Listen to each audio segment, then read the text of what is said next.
never seen water die before. One moment, the Nile was flowing calm and deep, the way it always had. The next, it was thick and red, and the stench of death rose from it. The fish floated up, belly up, their silver bodies turning dull. Hey, did you see what I did right there? It sounded like a rap. Hey, let's just continue. People ran to the riverbank, screaming. Some dipped their hands in, only to pull them back in horror. I was there. I saw it happen. Madam, no lie, you weren't there and you didn't see anything happen. Okay, let's continue. But before we do, if you enjoy biblical stories like this, please subscribe to this channel and share your comments. Share your thoughts about what you think about these stories. Please do well to like, share, repost, and do all the doable. Thank you. Days before this, rumors spread through the slave quarters of the Hebrew. I was standing near the back, holding a scroll for one of the scribes. The air in the throne room was tense. Musa spoke again. The Lord, the God of Israel says, let my people go. Pharaoh leaned back on his throne, unimpressed. Then Haruna threw down his staff. I gasped. The staff moved. It twisted, coiled, and suddenly became a snake. It hissed, slithering across the floor. The court erupted in shouts. I stepped back, my heart pounding. Pharaoh's magicians smirked. They murmured to each other, then threw down their own staffs. To my horror, they too became snakes.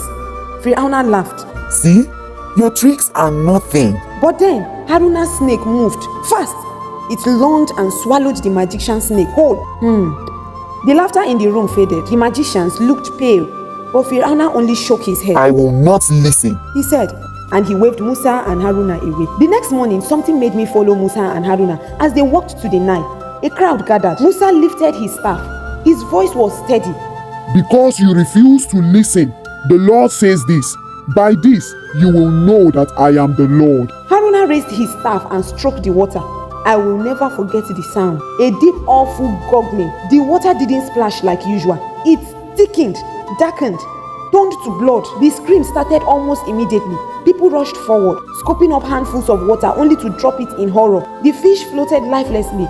The river stank of death. I ran back to the city. Everywhere I looked, people were opening jars, checking wells. The water in their homes had turned too. There was no fresh water anywhere.